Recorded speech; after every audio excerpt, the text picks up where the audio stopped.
are your main fats. Oh. And those are your saturated fats, your monounsaturated, and your polyunsaturated. Certainly the three amigos do not include trans fats, do not include our friend, I can't believe it's not butter spray. So we really focus on those three, and we call them the three amigos because they work really well together. They're buds, and the better incorporation of them together, the better your body knows how to utilize these three amigos. So it's not just a saturated fat or a polyunsaturated fat, and there's different versions of all of those, right? Today we're focusing on those really high quality, healthy versions of those three amigos. Awesome. So let me drill down a little further just to make sure we're all on the same page, because you and I could talk nutrition all day long. So as Karen mentioned, the three amigos are saturated, our monosaturated, and our polyunsaturated fats, right? The fourth one she named is trans fat. So I think it's easier, at least it's easier for me to kind of compartmentalize. Trans fat are, the buzzword is hydrogenated anything. So that's going to be like cookies and candies and that ingredient in there that falls under the category of trans fat. I'll leave it there because Karen's the expert, but just we're going to look at other things beyond this very unhealthy fat of trans fat. In fact, I would say that's probably one ingredient that I would say that there's never a good argument ever. It's not good for us. There's other places in this world that don't even allow it. We're still a little slow to that party. So as we navigate the three amigos, I will listen for those buzzwords from Karen to be able to keep it super simple, but just know that we're not talking about the super unhealthy fat, trans fat. Cool? You got it. Nailed it. Why do we need fat, Karen? Why do we need this ingredient that for forever our mothers told us not to eat fat? It was unhealthy. I don't know about you, but I grew up in the time period where everything was fat-free and we were trying to avoid it like the plague. Why do we need fat, and why does it play a major role in our health? Yeah. Fat is a macronutrient for a reason, right? Three macronutrients: carbs, protein, and fat. Macro meaning major. It's important. It's a fuel source, plain and simple. From a metabolic perspective, it gives us fuel. It allows us to have energy, and we use it as such. But if we just take a step back and go, besides just good old energy and fuel in the tank, how can we use fat in our life? And the other parts are different bodily functions. I'm so sorry, my dogs are going a little crazy right now. Even hear them, let them rip. Thank goodness. A big part is knowing that our every cellular membrane is comprised of saturated fat and cholesterol. Okay. So knowing that we don't ever want to have we want to have high cellular integrity. We want to make sure that cellular membrane is functioning and keeping out the bad, keeping in the good, all of that. So just knowing from that basic level how important it is a good place to start. But backing away from the old cell, hormones. We produce hormones from fat, okay? Even if you've gone through menopause and you're looking at your adrenal glands to produce the little amount of sex hormones you need for bodily functions, cholesterol is coming into that adrenal gland and allowing your adrenals to produce all of your sex hormones: testosterone, estrogen, progesterone, DHA, and our friend cortisol, obviously our stress hormone. So it's important from a hormonal balance perspective. If we've lived in a world of low fat because that was the mantra for decades, then are we supporting our hormone production as well as we need to be? Brain function. Cholesterol is vital for proper brain function. It travels through the blood-brain barrier. It gives us good cognitive ability. If we are low on cholesterol, if we're low on saturated fats, are we doing this guy justice and giving it what it needs? So these are just a couple examples of where we need it. Neurotransmitters, that myelin sheath that is part of our neurotransmitters. Guess what it's surrounded with? Protective fats. So when we start looking at, more brain neurotransmitter connectivity, are we doing what we need to be doing by protecting those neurotransmitters with the right amount of fat? So I'll Let me stop there. back up. Let me just back up just a quick question. I know the answer, but I think that it's worthy chatting about. Mhm. Forever, I think many of us have heard that the preferred source of fuel is carbohydrates. So I'm just asking you, I heard you say it's a key component, it's a key fuel source. Can you just explain a little bit further on how that works? Because I think many people who are investigating like a ketogenic diet and whatnot, not understanding that there is this energetic pathway, and fat is a key component and a great energy source. The trouble is that we get caught up on what we once knew, Yeah. right? And please. Yeah, absolutely. So going back to your three macronutrients, your body is a quick energizer with carbohydrates. Okay, so it will always say, give me carbohydrates. I'm going to utilize those guys. I'm going to utilize those the fastest. And it's a quick energy source. So if you're starting to get drained and you're not feeding me properly, I'm going to tell you to crave carbohydrates, right? So carbohydrates will give you 30 minutes of energy, but protein and fat will give you 4 hours of energy. Okay, so if we look at how we eat, are we eating every 30 minutes? No. So if we have a breakfast of a bagel or a donut and we get 30 minutes of energy, but we're not eating for 4 hours, we're going to be drained, right? We're going to empty the tank. We're going to start getting brain fog. We're going to start getting those carbohydrate cravings because your body is literally waving a white flag going, I need some help here. So you start metabolically really becoming inflexible and having some issues there, which we won't go into today. Right. But fat gives you this really long 4 hours of energy, a nice steady stream of energy. Your body loves it. It's not stressed out. It's not freaking out after 30 minutes of what am I going to do? It's happy. We want your body not stressed. So just from an understanding of what you get from those macronutrients is a good place to start. Okay. That's awesome. I think that is a really unbelievable thing that you just said. The 30 minutes will give you the carb energy, but you can get up to 4 hours of good energy from protein and high quality protein and fat. I think that is a great statement to make. And I think it's one worth really emphasizing because again, for many of us who grew up in 70s, 80s and whatnot, this is like a big shift. And so not only is it a shift here for those of us who are not on the cancering journey, I want to transition on how this really is beyond just healthy eating, how we therapeutically address nutrition when it comes to cancer, and why this conversation about high quality fats and adding them into your diet can be a really important component to the healing journey. It's not the only thing, like we say, right? But this are things that we can start to address from how we eat and understanding why we eat what we're eating and how we can use food to be a tool in our toolkit of healing on the journey. So I want to transition, if it's okay with you, to how the therapeutically we address nutrition with the idea of the macronutrient fat. You had some rules that we were talking about, but you also have some myths that we're going to bust, I think. So you want to start with rule number 1 and why fat is so important on the journey? Yeah, there's 4 rules. I'm making sure that fat stays therapeutic for a cancering journey. Rule number 1 is don't be afraid of high quality animal proteins, animal fats. Okay. Quality is the key word here. All of the research for the most part that's out there that is negative towards animal fats and proteins is based on our friend, the unhealthy cow. Okay. The cow in the United States that has been raised conventionally on bovine hormones, antibiotics, and genetically modified grain. Okay. That cow is full of unhappy things that if you consumed it, you would be unhappy. And we do not want that. So the big part here is the quality animal fats that you need to be. That cow needs to be grass-fed, grass-finished. That salmon needs to be wild caught. That chicken needs to be pasture raised, all the words, okay? And then on top of that, organic. Because if it says organic, what that means is that animal received organic feed. That's right. You know, sometimes they feed them at the end to fatten them up. It still happens. And we need to know that that feed was organic. It wasn't genetically modified. So organic is kind of referring to that, okay?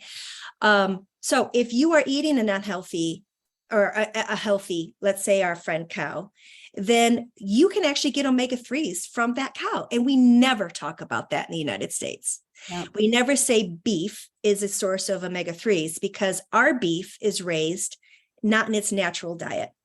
So if that is a happy cow out in pasture and eating the alfalfa and the grasses, that cow will produce omega-3s for you and I to absorb.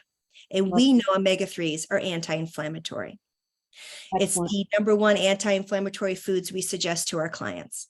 So, kind of going back to how you started today, we're talking big picture fats, not cancer diagnosis specifics. Okay, so some of this may or may not pertain to you depending on your diagnosis. Right. So please keep that in mind. But that's what we're talking about with quality. Animal proteins are the most nutrient dense foods on the planet. So don't just disregard them because of some research done on an unhealthy animal.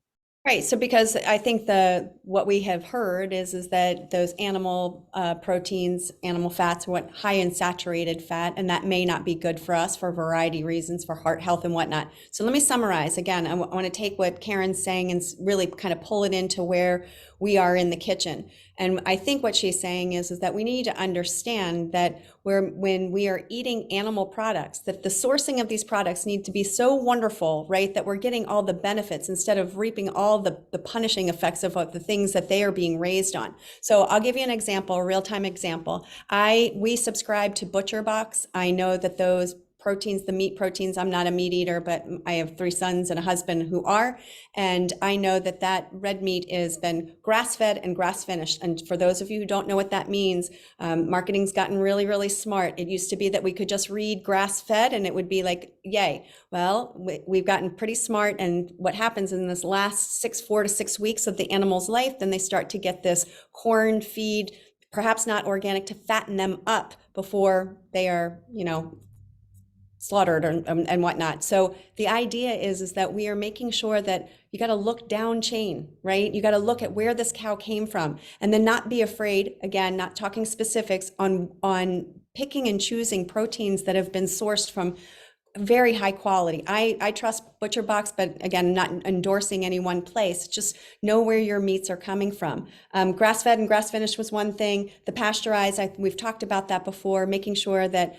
organically fed was another one. I think that this is all super important to understand and kind of debunk the fact that we shouldn't be having animal fats, right? So did I miss anything, Karen? No, I mean, know that animal fats are kind of like their own multivitamin. They have more than just the fats. They have the vitamins and the minerals as well, because our bodies know how to absorb those nutrients in food form. So, the egg can be looked upon as so much vitamins and fat and protein, and it's lovely, right? So just know that you absorb it better in that way versus supplemental only, right? In supplemental form. Cod liver oil is a great example here. Cod liver oil is known to be high in your omega-3s, your EPA and DHA active forms, but it also has vitamin D and it also has vitamin A. That's lovely that you can combine all these things and get multiple benefits from them without just saying this is just fat, right? Yeah. Well, Tim, give me an example, because for those of us who don't have a tremendous amount of experience with cod liver oil, what would be give us a real-time use of that? Like how you would take it? Yes. Yeah. This you can actually buy bottled, and you want to obviously look for wild caught cod liver. And there are brands that do that, and will say that. You want to know that how it's processed always with any oil to make sure that it's being packaged properly, processed properly. I take it by the spoonful. Okay. If you would travel to Norway and different parts of the world, you can actually get shots of cod liver oil in restaurants. Wow. So Wow. it's a thing. Okay. Just Does it not taste good? a big thing here. What's that? How does it taste? Well, mine has lemon in it, so it doesn't bother me whatsoever. Got it. Got it. You can obviously go down the capsulation route here, but I prefer to do by the tablespoon. Yeah. But a teaspoon of cod liver oil has about 1,000 milligrams of your omegas. and about 400 IU of vitamin D. And I want to say about 200 to 400 milligrams of vitamin A. Wow. And as we go on, just for our listeners to know, we're going to bring this all home for you because what I don't want to have happen is we'll go through each of these rules in your writing, and just know that we will provide you with a summary of today. The idea that we are talking about fats on the cancering journey is important. And so we'll button all of these rules for you at the end, and you can make a decision with whomever you are working with. Again, this for today, we're learning this is education, and you need to be mindful of where you are in this process and ask the appropriate questions. We are just kind of debunking some old myths and giving you the facts. So I want you to feel comfortable leaving here, this webinar, being able to have the cliff notes when you're finished to make some good decisions on how you're going to organize your fats into your nutrition. So that was a fun fact, Karen, about the cod liver oil, because I haven't dipped my toe into that arena yet and taking a teaspoon or so of cod liver oil. So I'm curious. Rule number 2, eat a balanced array of fats. Talk to us a little bit about that. Yeah, this is going back to the 3 amigos. Those 3 want to be together. They're buddies. So always having a balance of saturated fat, monounsaturated, polyunsaturated. They work better together. Okay. If you just lived in a world of saturated fat, there's benefits to some unsaturated fat. There's benefits that we know of medium chain fatty acids, your coconut product world, right? So making sure you're getting all of the benefits from all of those guys. Let's just take coconut products. There is a component in there called lauric acid. Lauric acid is known to be an antiviral effects and anti-cancer effects. Lauric acid is high in coconut products. So your coconut oil, your coconut meat, your high-fat coconut milk. So if you're not having those products, are you getting that benefit that you need to have on your cancer journey? Interesting. So just to make sure everybody's with us, we use the saturated. I just like you to give one example for each of our 3 amigos, just so folks can know like a category to be able to kind of discuss it. So saturated was going to be our animal fats, right? Yep. Animal fats, you can see it, a fattier cut of animal protein would have the animal fat in it. Okay. Monounsaturated, and polyunsaturated. Let's go poly, your olive oil, right? Some of your different, your oils out there. Mono, you can find a lot in your nuts, in your seeds. Okay. And you like them, and they like to be eaten and consumed together in some fashion. So if we made like a good salad dressing with some seeds on top and had a nice cut of whatever, if you're a meat eater, right? Right. And, poly, I always think of your salmon. It's really the best as for you. And remember that the other non-3 amigo is your omega-3s. In your omega-6. Those are not in the 3 amigos. So, and we have to have them in the diet. Our body needs them in the diet in order to obtain them and utilize them. So they're a not essential fatty acid. Okay. Salmon, wild cut salmon is your highest dose of omega-3 that you can get. Nice. In food form. Excellent. Yeah. So, and the other part of it is that adding these really healthy fats, I mean, we haven't even gotten into it, makes your food taste amazing. I think it keeps you fuller longer. And I think that, like, for example, with grass-fed butter, who doesn't love a good grass-fed butter flavor? I mean, real butter tastes very, very good. And for those of us who perhaps maybe enjoyed something that was more man-made, synthetic, not as healthy for us, I mean, the switch is lovely. I mean, I don't think it's pulling from taste whatsoever. Would you agree? Oh, it's so satisfying, which is why it's my love food language for sure. But, when we have clients go on the ketogenic diet for the first time, a lot of their first responses are, I am not hungry. Like, I don't even really want to crave the things I was craving before. Yes, because we have to go back to what we started. 30 minutes of energy versus 4 hours of energy. All of a sudden, your body's very happy. Agreed, agreed. And to your point, I think you're right. And when you start to make the switch, you're not getting those highs and the lows, the spikes of those energy. It seems to be that combination of a really great protein and high quality fat is not only sustainable, it tastes great, and less of that deprivation feeling, of that crashing feeling, like that deficit. So Yeah.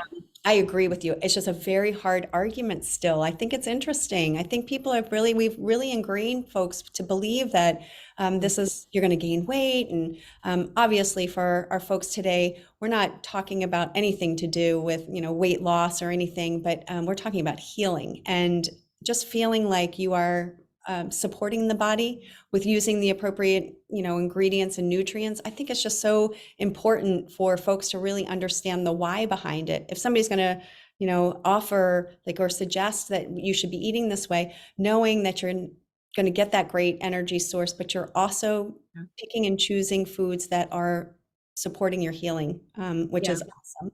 All Yeah. right. Rule number 3, eat high quality fats. I think we touched on this a little Yeah. bit, but I want you to go a little bit deeper with the idea of oxidation. I know many of us could use a little bit of a refresher.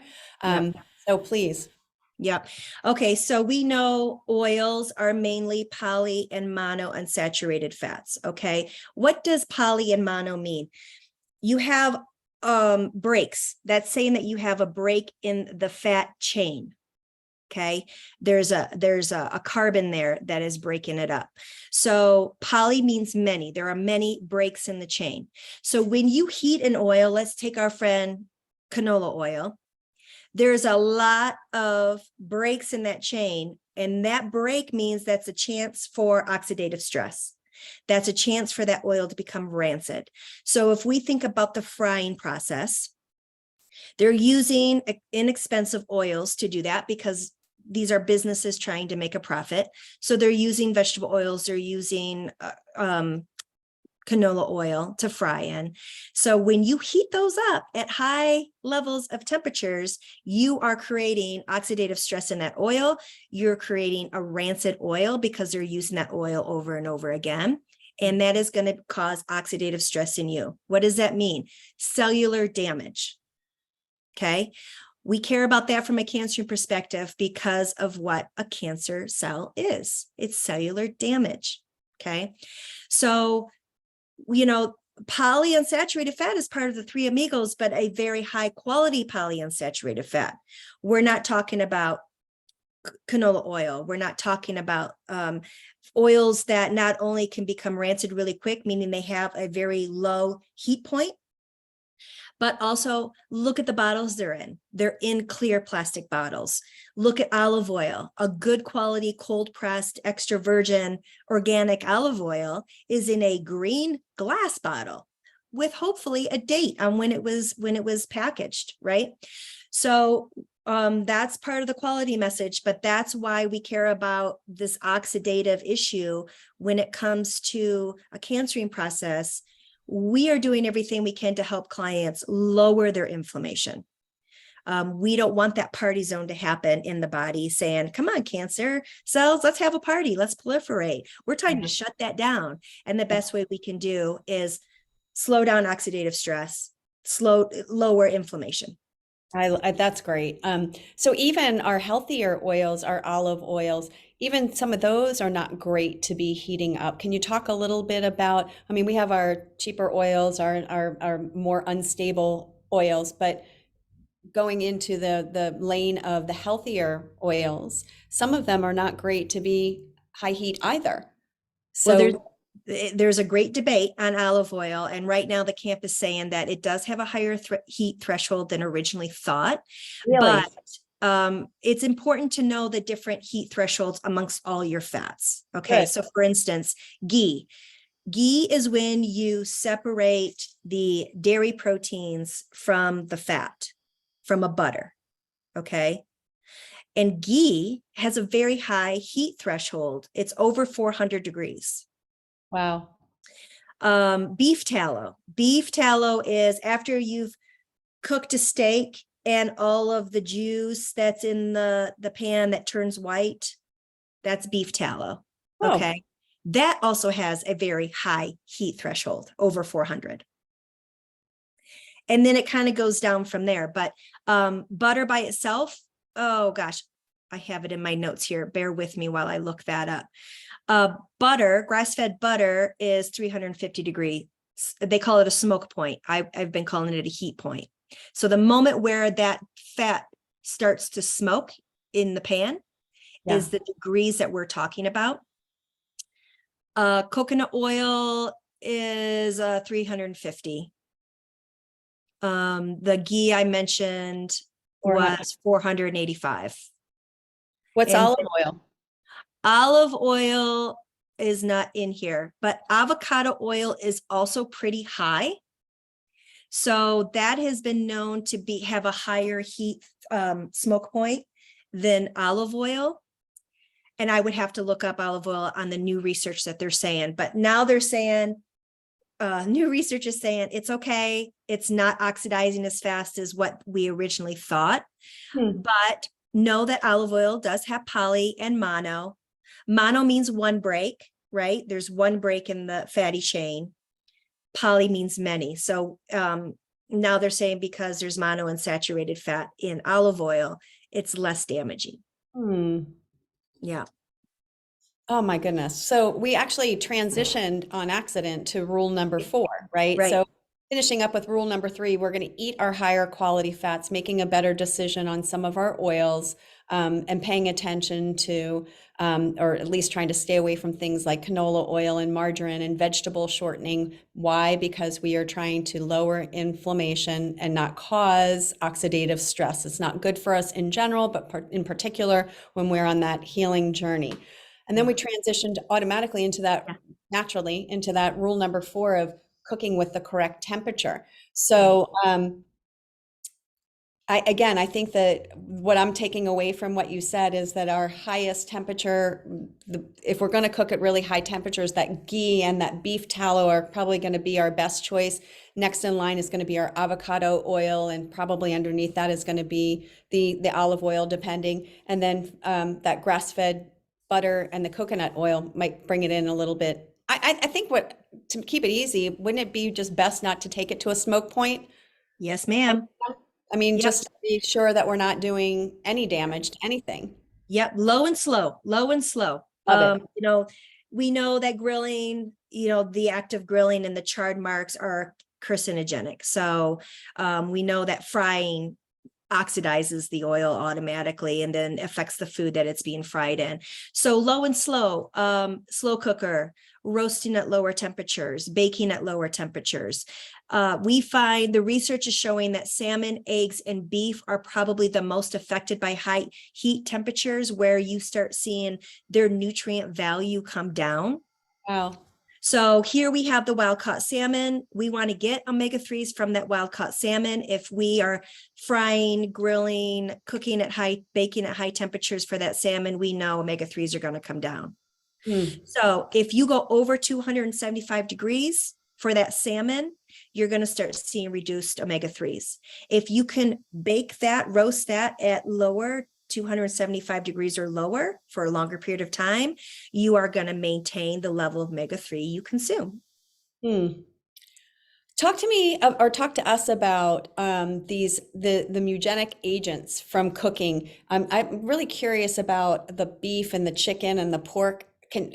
What are the top number where we're getting the biggest problem from cooking at a higher heat beyond our salmon and our eggs? I mean, you mentioned the barbecue beef, and I think that's interesting, especially culturally for some of us, that barbecue is a part of our staple, right? So give us a little bit of a cheat sheet on that.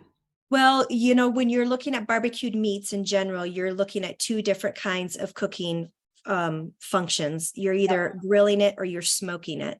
Okay. We know carcinogenically that it's just in the char marks of a grilling. It's at high heat. We're heating that grill up to high heat, and then we're seeing flames hitting and causing those charred marks. Smoking is something that also needs to be discussed, because there's something called benzene, pyrobenzene.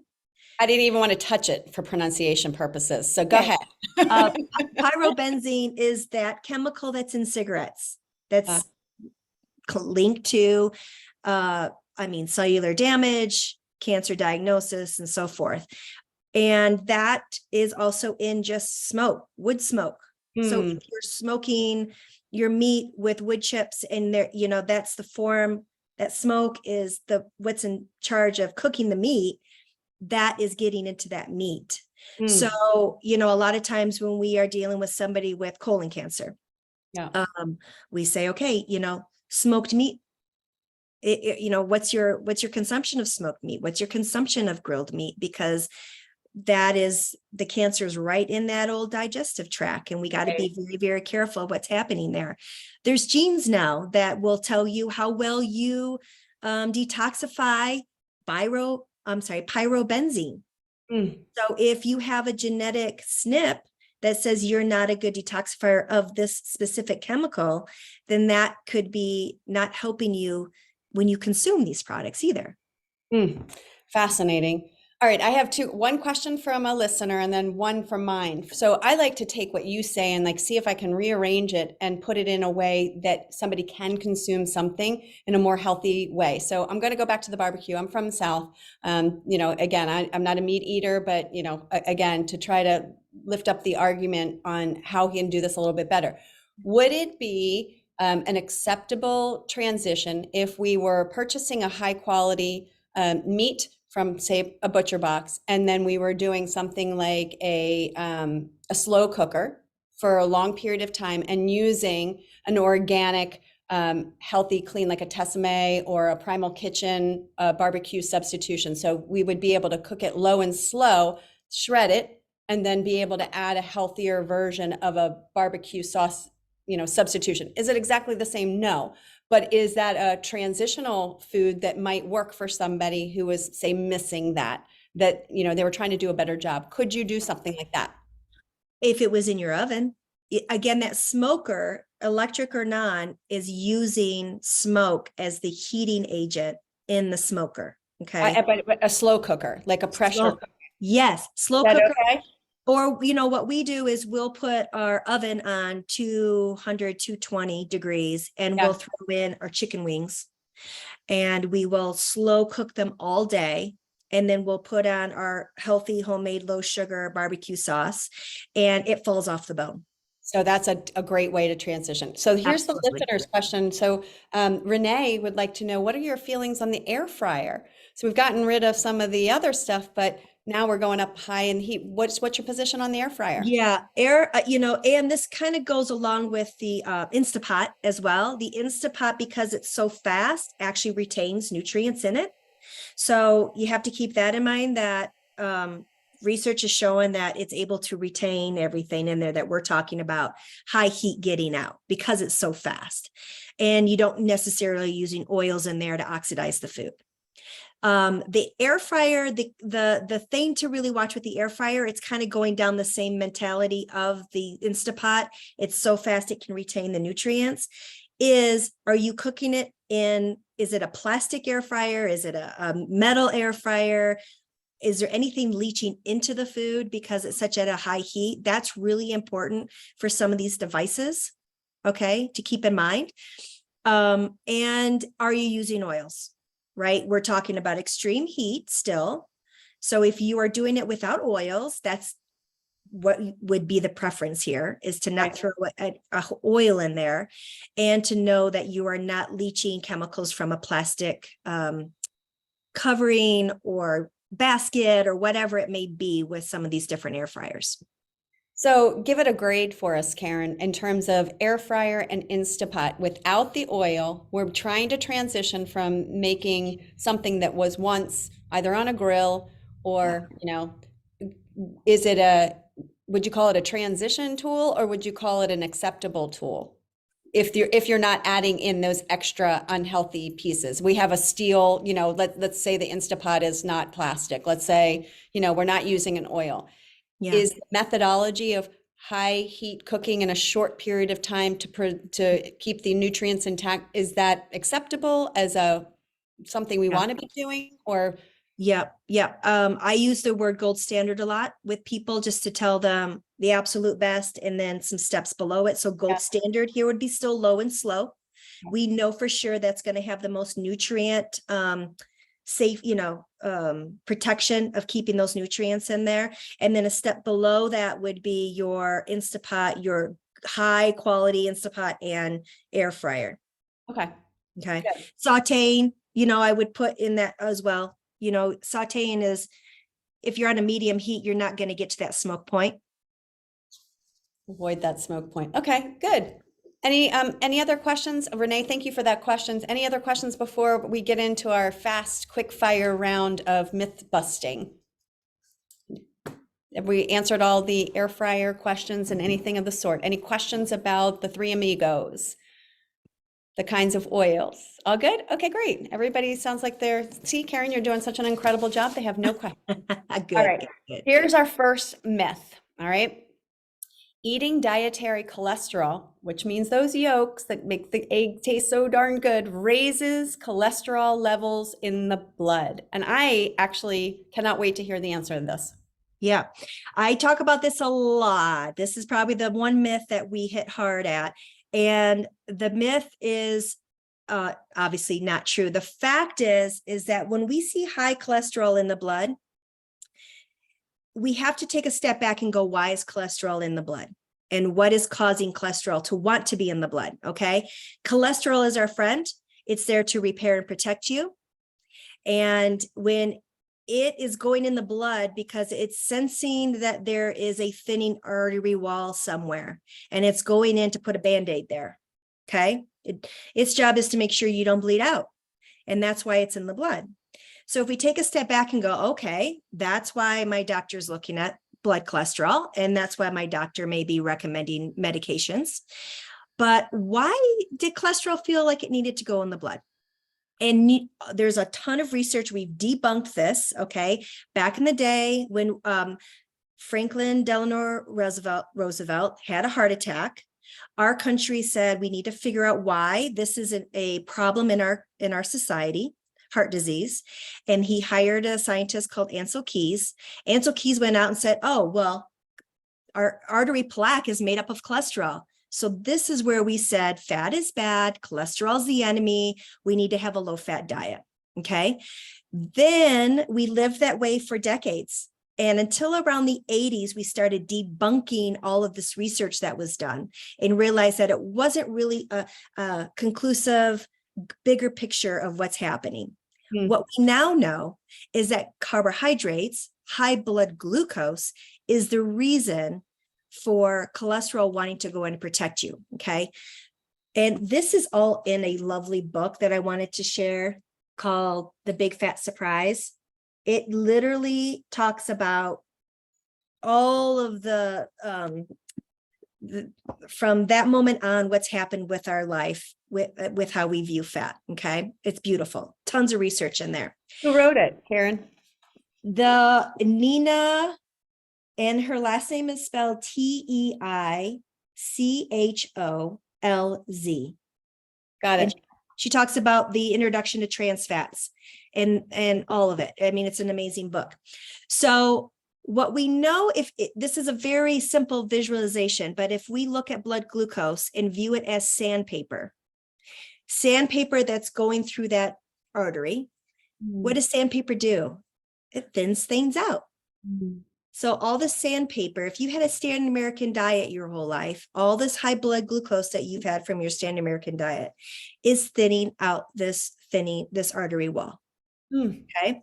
Wow. So if we remove the sandpaper, then cholesterol will follow suit and go, okay, that artery wall can now go in and heal itself and thicken up.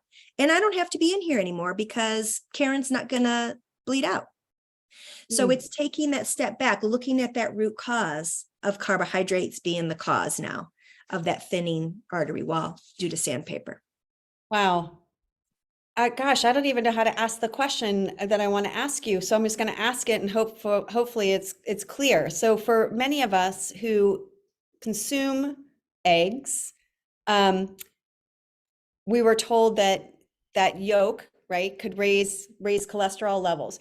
Is there, for those of us who consume a lot of eggs, perhaps as a different protein sources than say a cow or, you know, pork or whatnot, is there a time where you might not eat all the egg yolks, meaning you need to temper that, regardless that we understand that it's healthy, but is there a time where we don't want to be excessive with things like egg yolks?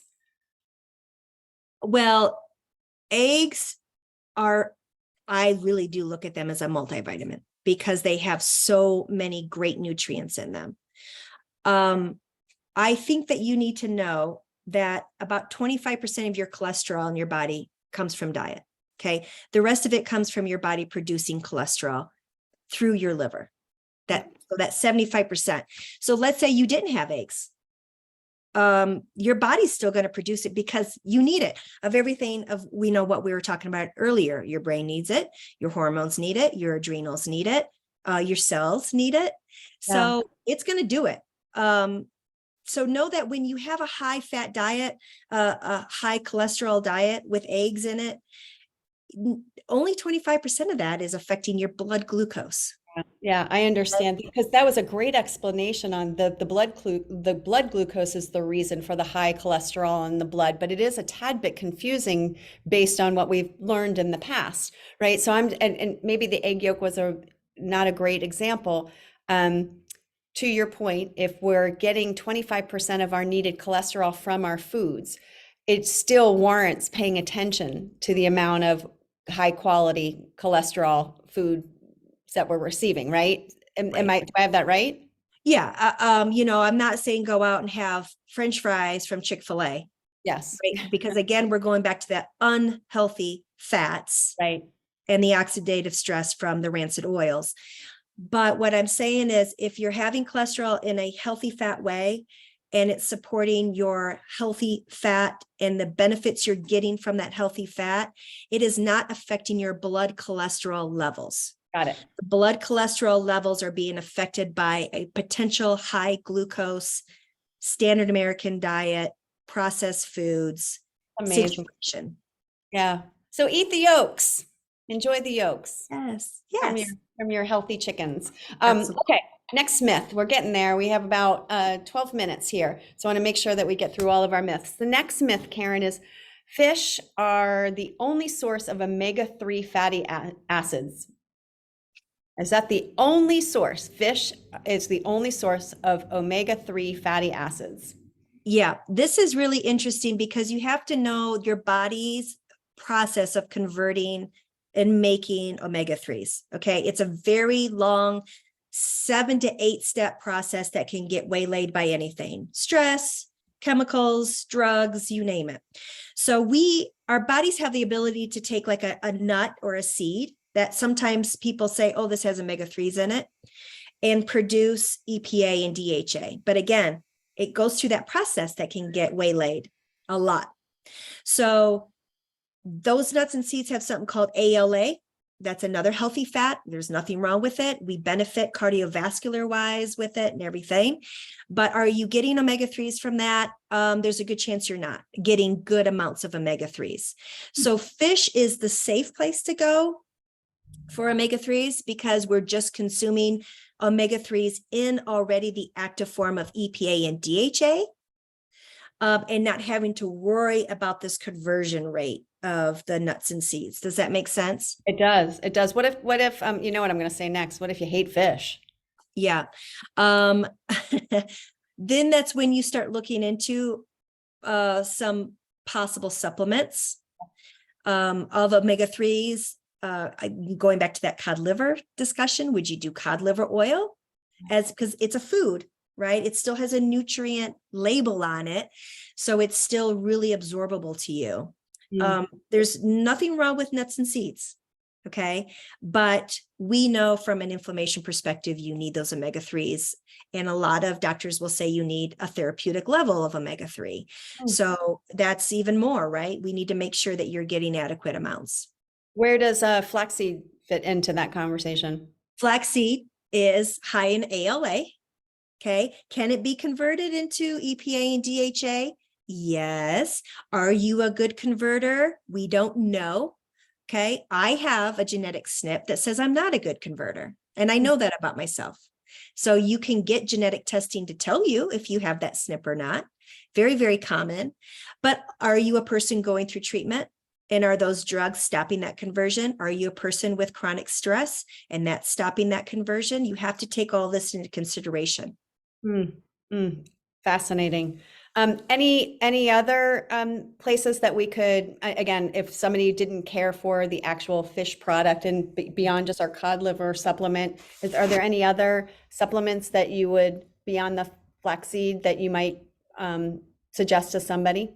I mean, walnuts are known to be higher, but again, it's a nut, and so you're looking at that conversion. So, um, nothing wrong with these foods. And if you want to hedge your bet, you can please always have them in your diet. Yeah. But if you want to know you're getting a very therapeutic level, then you need to start looking into supplements. Yeah, good. Okay, well, naturally, the next question, and I was going to say it before reading it, was does fish oil, taking a fish oil supplement, substitute eating the fish? You would think so, because when you look at the label, like what I was sharing about my cod liver oil, it says 1,000 milligrams of omega-3s. So you can get higher doses in supplemental form. Okay. Yes. But there's been some research done that compared cod liver oil to wild caught salmon. And wild caught salmon, when they tested your omega-3 levels via blood, the folks that ate the wild caught salmon actually had higher internal levels. So you have to, is there a way to get the wild caught salmon in, and those kinds of wonderful fattier fish that have the higher omega-3s? That's where we start having the conversation of, okay, is it a texture thing? Is it a smell thing? Is there a way around this? Can we add some different seasoning? Canned wild caught salmon is actually really nutrient dense. It's got a crazy amount of vitamin D in it because it's canned with bones. Yeah. So is that more palatable to somebody in that form? We always try to get that darn wild caught salmon in somehow. Yeah, yeah. And for someone who's on the cancering journey, making sure that in order to achieve that therapeutic potency, we need to be making sure we find a way to do that, whether it be through the fish oil in combination with the whole fish and whatnot. What I'm hearing you say is eat the fish. Food first. Yeah. We're always food first. And if you can do that, great. And if we can figure out how we can help you do that, that's the first step for sure. Well, that's why you're here, right? Because I think that, again, my soapbox here is that it's a catch-22 when it comes to information. I know I have the pleasure to work with some incredible folks that are on the cancering journey. And as I always say, this is the full-time job that you did not apply for. And oh, by the way, each one of these lanes, including nutrition, is just so overwhelming for somebody. So what I would like to encourage and inspire is the fact that if you're listening today and this is overwhelming to you, just know that you have support. You have a variety of different ways. You have access to Karen, you have access to me, you have access to the replays, and you don't have to get it right on the first time. We are just sharing information to get you possibly what you might need to make your next best decision. Nobody is saying that you have to overhaul your entire nutrition plan. Only you're the one that's in charge, right? And so we can give you what you need, but Karen for sure is here for all of us. And if you think that you might need more hand-holding, please do not hesitate. I find that not only is she super relatable, but also a wealth of information, and making it into small, not to be funny again, bite-sized pieces that allow us to make small gradual changes that don't feel so overwhelming in an already very overwhelming conversation. So I have two more myths for us before we wrap up and save a couple moments for questions. The second to last question, the second to last myth is eating fish is dangerous because of the mercury toxicity. Is that a myth? Yeah. I mean, that's the big complaint is the salmon is a predator fish. It's eating other fish. It's going to be higher in mercury. And all the studies are based off of that scenario. What we don't take into consideration is a fish's selenium levels. So selenium is a natural balance for mercury. It helps the mercury, it helps the body and the fish deal with getting mercury out. So all of those studies didn't take into consideration selenium. So if a fish is high in selenium, which they are for a reason, then the mercury levels are going to be lower. So you have to know that about that selenium is doing its job, getting rid of that mercury. So if that's something we talk about with people is going, yes, that's a predator fish. Yes, it's eating other fish, which, is there's this accumulation of mercury because it can eat other fish, but it also is high in selenium. If you have a fish high in selenium, it's combating that any kind of level of mercury. So you said most fish have the sufficient amount of the selenium. Is there any exception to the rule in terms of our choices in fish? Well, I mean, we're talking about salmon in particular, or any fish that's high in omega-3. Those are all going to have this selenium. So if you're going to test the mercury, you got to test the selenium. Yeah. Okay. So finding that research and going, okay, this is a fish high in selenium. I mean, obviously you're not going to test the fish that you're eating. There's no advice, no way you're going to do that. But that fish is high in selenium, and there's research to show that. It's you shared that most fish have more selenium with the exception of shark, tilefish, king mackerel, and swordfish. Are those ones that we want to avoid? Yes. Okay. Yes. You guys hear that? Let me repeat it.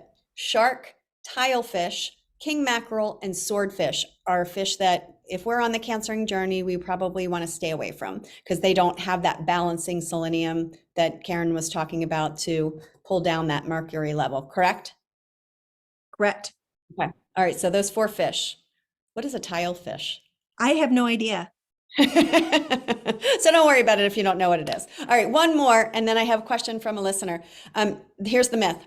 Avoid saturated fats like butter or ghee. Now, we've already talked about this, but let's bring it home one more time for our listeners. Yeah. We're not going to avoid those. In fact, we're going to embrace them, right? Right. Saturated fat was villainized back in the day. Ansel Keys, read the book. This is amazing. Okay. Saturated fat, we need it. We talked about it early on why we need it. Butter, is high in saturated fats, and we know that butter, butyric acid that butter produces in our colon is super wonderful and healthy for our digestive system.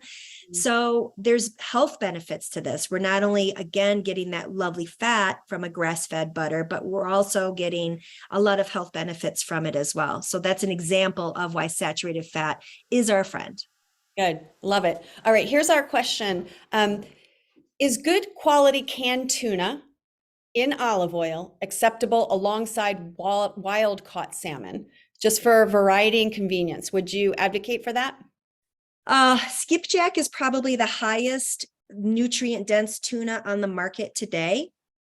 It's been known to have lower mercury levels as well. When you say olive oil, I would go back to that oil quality conversation and go, is it good quality olive oil? Can you find that out from the manufacturer of what exactly they're putting in there and how they're processing that fish? You always have to do your due diligence when it comes to these manufacturers or your provider of whatever animal protein we're talking about. Are they doing a good job at it? Okay.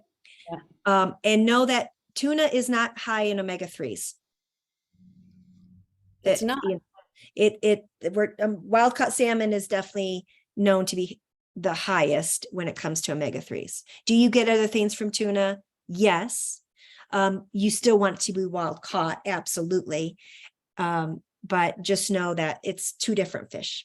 Yeah. Last question from listener. Any advice regarding pork fat, including bacon fat? Yeah.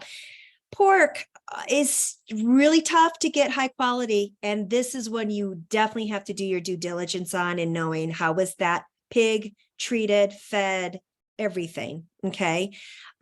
We know it's a source of fat. Look at bacon, look at everything that we get from the pig. So the first step is to knowing that whatever farm you're getting that animal from, that it's a good quality farm. It hasn't been receiving any antibiotics. It hasn't been receiving genetically modified grain, all of the things. Okay. It's tougher. It's tougher here. Does Yeah. that answer your question? Yeah, I think so. Okay. One of the listeners asked, my doctor advises avoiding butter, dairy, meat because the growth hormones that are present are not good for cancer patients. Any thoughts? Again, I think this is a recirculation. And then the second is what brand do you recommend for cod liver oil? So let's take it Yeah. first. Going back to what we originally said, Yeah. what would be your suggestion about what the doctor said? Yeah, well, chances are you have lab markers that are saying that you're dealing with some growth promoter situations. There's lab markers like IGF-1, for instance, that if that is elevated or out of optimal range, then a doctor is going to go. The first thing we do is say no dairy, no animal protein. Okay, so that is a very diagnosis cancer individual specific thing that we are looking at and your doctor's looking at. So that could be coming from that very specific individual scenario. He said the doctor says only eggs and fish from the animal kingdom. Yeah. That's what the recommendation is. Yeah. I that you have to kind of dive into that scenario and go, what's driving that? Again, ovarian diagnosis, not indicative of eggs, right? Ovarian diagnosis is linked to choline, high levels of choline. What's in an egg yolk? High levels of choline. It's the number one source of choline. Some of us need it, some of us shouldn't have it, but that's a very specific diagnosis scenario. Yeah, and it warrants another plug on this is that I believe this is one of the reasons why we can't kind of solve this big diagnosis at all. It's because it presents differently in all of our bodies differently. And so I'm not saying that somebody should be working one-on-one with you, but I also believe that if you are in a position where some of these markers are coming up where you need to get really specific, which again, we're not going to do here on this webinar, but Karen's available. We have lots of access to other nutrition consultants from Remission Nutrition. We'll guide you every step of the way. And my hope is always that we are not overwhelming and that today is just literally a bite-sized piece of information that you can kind of sit back and say, okay, I've got good research-based information and now how am I going to use it towards my own healing journey, right? So that said, we are exactly at 1 o'clock. I don't want to hold anybody up, but I do want to offer this. If there is a question about the overall topic, please don't feel like you can't put that in the chat and we'll stick around and answer it. But if we have no questions, just know this, we will provide you a summary with the notes from our call today. I will put in there the book recommendation. And as always, we want to thank Karen for joining us. She is donating her time to all of us. And I know you all appreciate it as well as I do. And our entire Believe Big team are just so grateful to have Remission Nutrition with us every step of the way. I am grateful for each of you and trusting me with your hour. I appreciate you dialing in and listening. And I hope that we'll see you again next time. Before you leave, I do have one more question for Karen. The question is, I would love to know the validity of the nutritional genome test, if you're familiar with that one. So why don't we do this? Whoever asked that question, go ahead and stay on. I'm going to let the other folks tap out, and I will see you next time. I love you all very much, and I'm praying for your healing journeys, each and every one of you, and I will see you on the next call in July. All right. Okay. Up is Kristen Dorn. So I don't know who's asking the question, but the question is, wants to know the validity of the nutritional genome test. Yes. It is very valid. It's very comprehensive and thorough. The nutrition genome test is looking at your genetic makeup. What is hanging out in that DNA? Okay. And it's a cheek swab. You mail in your cheek swab, 4 to 6 weeks, you get your results back. And the lovely thing is its report is based on your your body systems. So it looks at digestion, cardiovascular, hormones, detoxification, DNA repair, Okay. All the things that overlay nicely with how we view a cancering scenario with our 10 terrain. So it tells you the good and the bad. It tells you what your strengths are and what your weaknesses are. And what we do is we look closely at your weaknesses and say, from a nutrition and from a diet, a lifestyle perspective, how can you make sure that if you've expressed this weaker gene, this weaker genetic SNP, that you are doing everything you can to not have that affect your health. Okay. So the FADS2 is the name of the gene where it says you're not a great converter of taking an ALA fat from a seed or a nut and converting that into an EPA and DHA. So we go, well, you're not a good converter. So potentially you're not a good candidate for a vegetarian diet. You need to be consuming EPA and DHA directly from an animal source. You can't rely on a nut or a seed, and because your conversion rate is probably less functional. Okay. So that's a recommendation we would make off of that specific gene. But it is loaded with such great information that you can take and add another piece of the puzzle in from your nutrition and lifestyle. And we can tweak your nutrition even more of saying, this is what's optimal for you based off of that report. Is that the brand Nutritional Genome, or is Yeah. that? Yeah. Okay. Nutritiongenome.com is the website. It is something that a consumer can buy directly. Right now it's $350. And we are all trained. We go through advanced training through Nutrition Genome to be able to read their 80-page reports and then take it down to a 2-page report to our clients and go, this is your takeaway of how we would tweak your nutrition from it. But it's lovely because it's so individualized. It's looking at your DNA makeup. And then we can just go, all right, well, this is you. Let's make sure you are as strong nutritionally as possible. And it's just a cheek swab. Just a cheek swab. Yeah. That's awesome. Did that answer your question? Cool. All righty. Well, happy Wednesday, Karen. Oh, we're so blessed. Thank you all very, very much for joining me and joining all of us for Food for Thought. We will see you next month. Be on the lookout for our next topic in July, and I will see you all very, very soon. Take care. Thanks, Stacy. Bye-bye. Thanks.